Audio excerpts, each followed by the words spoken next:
The House of Saud, also known as the Saudi Arabian Royal Family, is worth over $1.4 trillion. For context, that's about 16 times the British royal family's net worth of $88 billion. Keep watching to learn all about King Salman's trillionaire empire. The House of Saud has over 15,000 members, but the majority of the fortune only goes to about 2,000. If it were evenly split, each person would have $700 million. And funnily enough, it's all deposited in the ground. Most of their money comes from petroleum deposits. Crude oil has been their bread and butter for nearly 100 years, with no signs of stopping. The royal family controls the state-owned oil company called Saudi Aramco. They are the second largest reserve for crude oil. Saudi Aramco is currently valued at $2 trillion, and the royal family owns 98.2% of it. Their main gig may be oil, but misappropriation is another large source of revenue. The Al Saud family views their kingdom as a totally owned family asset. In the past, 40% of the kingdom's annual budget was allocated towards astronomical monthly allowances. Over the years, the family's growing wealth allowed senior princes and princesses to accumulate large and non-auditable wealth. They've used it for payouts to lesser royals and commoners to gain political influence. It's a ruthless cycle where the rich get richer and they bribe away any competition. The Al Saud family has been around for almost 300 years. Their legacy is older than Saudi Arabia itself. The first Saudi state was established by the Grand Patriarch of the House of Saud, Mohammed bin Saud, in 1727. It wasn't until 1932, nearly 200 years later, that the country was named the Kingdom of Saudi Arabia. At this point, oil hadn't been discovered. Saudi Arabians were largely nomadic, and the country's economy was based on tourism revenue from observant Muslims' pilgrimages to the holy city of Mecca. Then in 1938, an American-owned oil well in Dhahran, Saudi Arabia, drilled into what would soon be identified as the largest source of petroleum in the world. This discovery forever changed the physical, human, and political geography of Saudi Arabia. Saudis established strong infrastructure dotted with wells, pipelines, refineries, and ports. Essentially, the House of Saud became trillionaires by being in the right place at the right time. With nearly 100 years of exorbitant wealth in his family, it's no surprise that King Salman enjoys the finer things in life. And he can afford it, with a net worth of about $18 billion. Salman is known for his luxurious and expensive travels.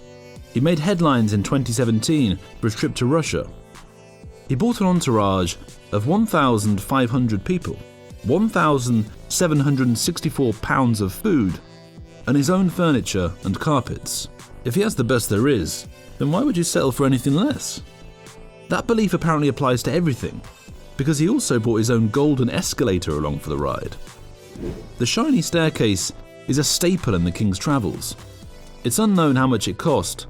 Regular escalators cost between $4,000 and $8,000 per foot, plus maintenance. Since it is gold, we assume we can tack on a few more zeros. Unfortunately, the only golden thing about the escalator is the colour. It malfunctioned when the king was exiting the plane, and he had to take the stationary steps like a commoner. The internet had a ball with the memes.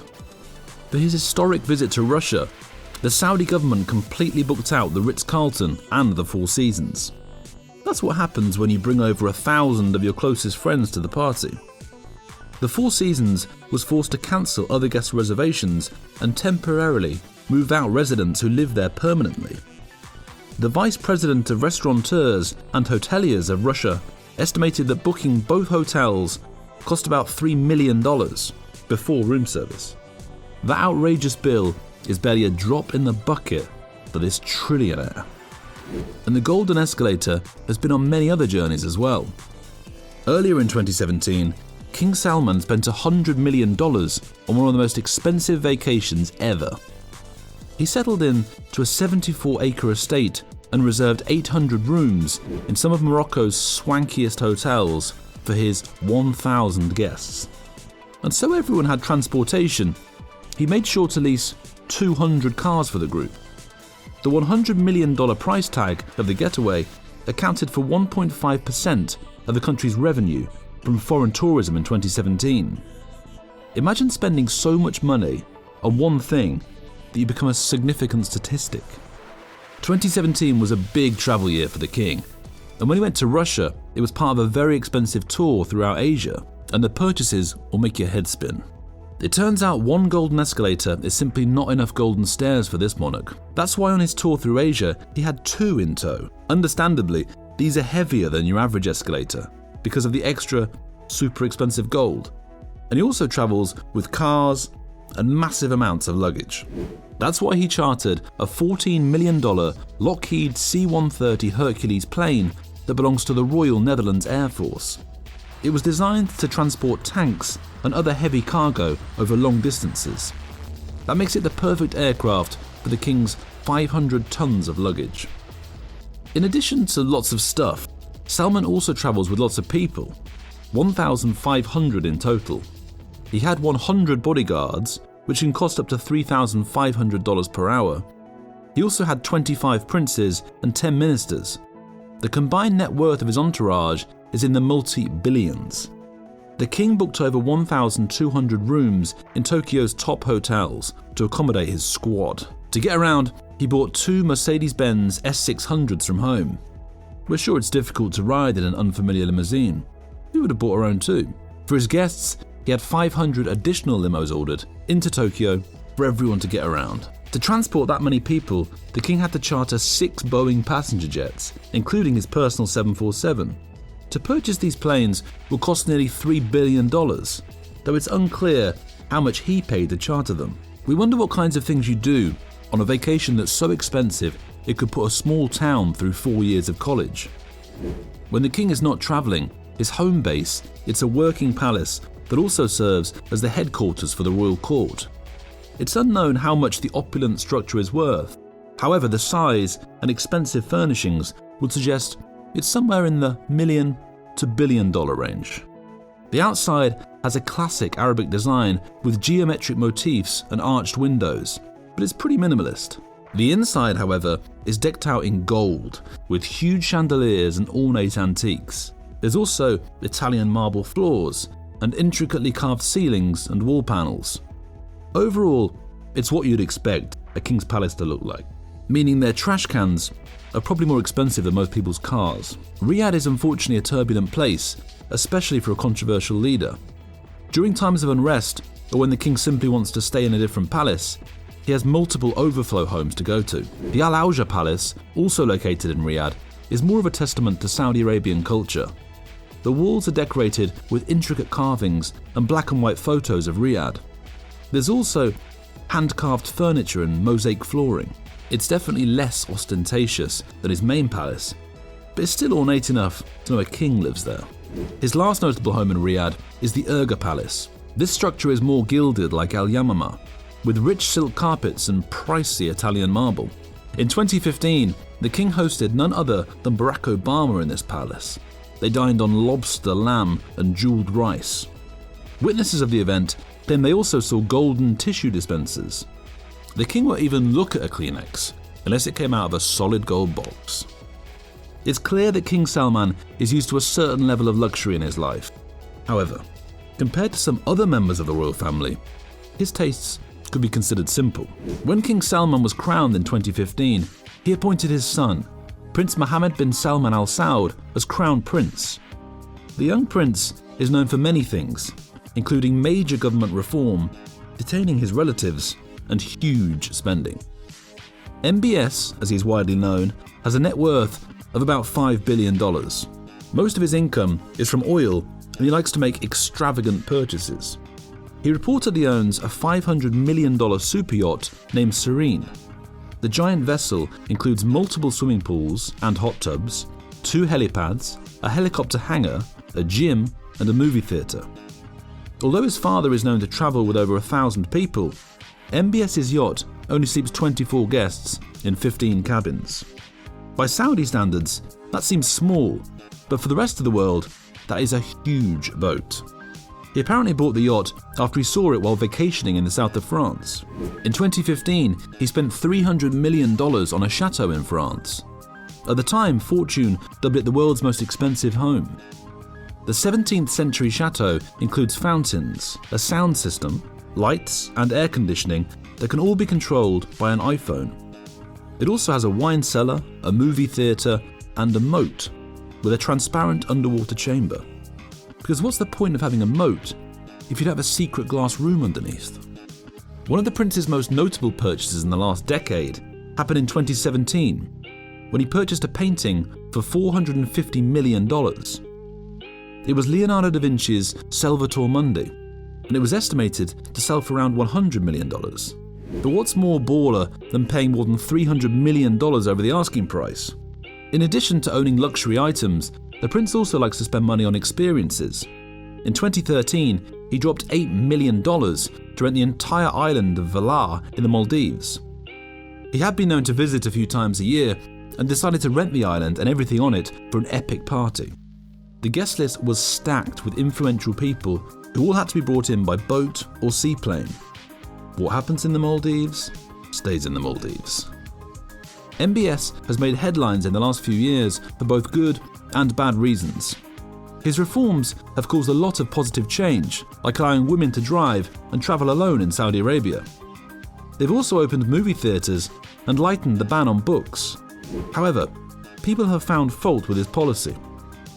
As of 2022, several Saudi royals have sold yachts, homes and other assets that add up to $600 million. MBS slowly cut off many royals whose spending he deemed out of control. Some of them were up to $30 million a month. Since they were cut off, they've had to liquidate their assets to stay afloat. Some of them got their money from taking bank loans and not paying them, controlling common lands and exploiting and profiting from expatriate worker visas. In these cases, MBS cutting them off could be seen as a positive. However, many critics saw it as blackmail and a way for the prince to get rid of any rivals. This includes his cousin and uncle, who he had imprisoned in 2020. This suspicion is corroborated by the fact that MBS famously does not take criticism well. It is reported that anyone who goes against him or speaks out against his reforms faces punishment. Royal skimming money from the government is also an ongoing issue that the former King Abdullah tried to reduce. His son, King Salman, and MBS have worked to make that happen by reducing the Al Saud portion of the budget. Critics of MBS point out that while he cut off many royals, he continues to buy extremely expensive things like paintings and yachts. We're going to assume that the guy who owns multiple homes and vehicles doesn't care about being called a hypocrite.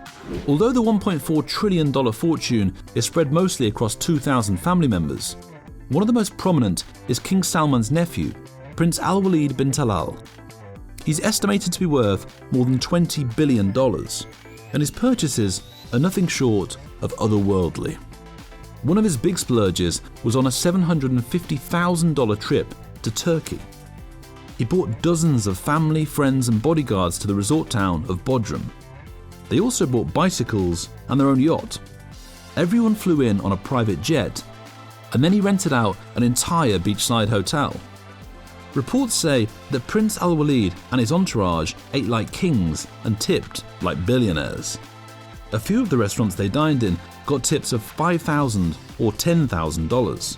We only wish we were servers in the restaurant those nights. In addition to fun vacations, this prince is also a fan of expensive vehicles. Prince Alwaleed bin Talal bought the most expensive private aeroplane in the world. It is a customized Airbus A380 worth over $500 million. $100 million of that price tag goes towards the customizations. These include the addition of a concert hall, a prayer room, and its own Rolls-Royce. It's the Rolls-Royce of planes, so it needs the Rolls-Royce of cars on board. It's actually so luxurious that it was nicknamed the Kingdom in the Sky. It's a fitting name. Can you imagine seeing a live concert on your flight home? This prince not only owns the most expensive plane, but he also owns the most expensive car in the world. This opulent ride is a diamond-encrusted Mercedes, because having a regular Mercedes isn't cool enough anymore. The car is covered in more than 300,000 Swarovski crystals and is said to be worth $4.8 million. It was showcased in the Dubai Auto Show for the 50th anniversary of the Mercedes car manufacturer. It's so shiny and beautiful that it's hard to take pictures of. We're trying not to feel insecure about our used car now. clearly Prince Alwaleed likes to be number one. And that's probably why he plans to own the world's tallest tower. This project, called the Jeddah Tower or the Kingdom Tower, is owned and operated by the Kingdom Holding Company or KHC. And since Prince Alwaleed is the chairman and founder of KHC, he is the owner of the Kingdom Tower. The initial cost to build was $1.23 billion, and it's part of a development plan that will cost more than $20 billion once completed. The project is currently on hold due to a labour issue and the political change that occurred between 2017 and 2019. Two of the project's most prominent backers were caught up in MBS's anti-corruption purge. Although corruption has stalled, if the project is completed, it will be the first building to reach a kilometre in height. It will be an amazing achievement for the prince if it ever actually happens. One finished building he owns is the Four Seasons Hotel George V. It's one of the most historic and luxury hotels in Paris and is a pillar in the hospitality industry. Prince Alwaleed has said in the past that he takes great pride in owning the hotel and never plans to sell it. The hotel's exact worth is unknown. However, rooms are $1,000 a night, so it's safe to assume it's worth multiple millions. For better or for worse, members of the Saudi Arabian Royal Family are known to make history. One of the biggest moments in the family's history is when Prince Sultan bin Al Saud became the first Arab, the first Muslim, and the first royal to ever travel in space. In 1985, Sultan was chosen by NASA to be a payload specialist for the STS-51G space shuttle mission. In June of that year, he flew on the $196 billion space shuttle Discovery. He was part of a 7-member international crew and performed experiments during his time in space. Upon his return, he became a founding member of the Association of Space Explorers, an international organization for astronauts and cosmonauts who have traveled to space. He is currently head of the Saudi Space Commission. He may not be as rich as his brothers, but while they're flying on private jets, he's the one who gets to say he flew in a rocket. $1 trillion is truly an unimaginable amount of money, both the physical amount and the things you could do with it. The average monthly income in Saudi Arabia is less than $1,000, and yet their royals' net worth is in the trillions. It makes zero sense.